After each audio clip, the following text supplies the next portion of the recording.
وعلیکم ورحمۃ اللہ وبرکاتہ۔ ناظرین، جیسے کہ مسجد اللہ کا گھر ہے اور اللہ کے گھر میں اللہ کی عبادت کے لیے لوگ آیا کرتے ہیں، اور مسجد میں داخل ہونا کس طریقے سے داخل ہونا ہے اور مسجد سے باہر نکلنا کس طریقے سے نکلنا ہے، جیسے مصنون دعائیں آپ حضرات کو میں ساتھ ساتھ بتاتے جا رہا ہوں، اور ہم مصنون دعائیں بھی ساتھ پڑھ رہے ہیں۔ تو اللہ کے گھر میں داخل ہونے کے لیے جب اللہ کے گھر کے دروازے پر آ جائیں تو سب سے پہلے تو یہ ہے کہ اللہ تعالیٰ سے التجا یہ کرنے، الہی آپ کے گھر میں ہم تشریف لا رہے ہیں اور ہمارے لیے رحمت کے دروازے کھول دیں۔ اللہم افتح لی ابواب رحمتک، کیا پڑھنا ہے؟ اللہم افتح لی ابواب رحمتک، اللہم افتح لی، ہا کو میم کے ساتھ، اللہم افتح لی، میم کو فا کے ساتھ ملانا ہے، مفتح لی ابواب رحمتک، اے اللہ میرے لیے تو اپنی رحمت کے دروازے کھول دے، اے اللہ تو میرے لیے اپنے رحمت کے دروازے کھول دے۔ پھر آپ داخل ہونے کے لیے سب سے پہلے آپ نے دایاں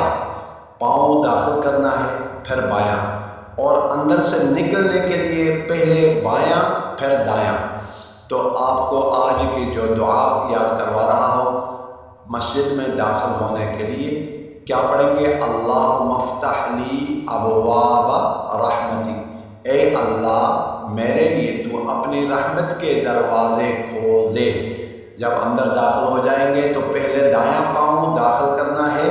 اور پھر اندر جا کر آپ سب سے پہلے تحیت آپ کا اگر وضو ہے تو آپ نے 2 رکعت تحیت المسجد پڑھنا ہے۔ 2 رکعت تحیت المسجد پڑھنے سے پہلے مسجد میں بیٹھنا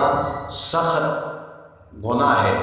کیونکہ اللہ کے گھر میں داخل ہو کر کیا پڑھنا ہوتا ہے؟ جب بھی جہاں کہیں جس مسجد میں بھی داخل ہو جائیں گے آپ نے 2 رکعت تحیت المسجد 2 رکعت پڑھنا ہے، اور دروازے سے اندر ہوتے ہوئے نیت بھی یہ کرنی ہے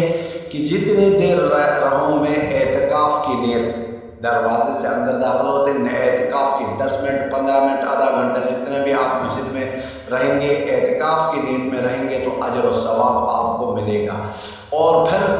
یاد رکھ لیں بیت اللہ، جیسے کہ اللہ کے گھر میں خانہ کعبہ میں جانے کے لیے آپ جب خانہ کعبہ میں داخل ہوتے ہیں تو وہاں بھی تو پڑھنا یہی ہے اللہم افتح لی ابواب رحمتک، ولیکن وہاں تحیت المسجد کی بجائے آپ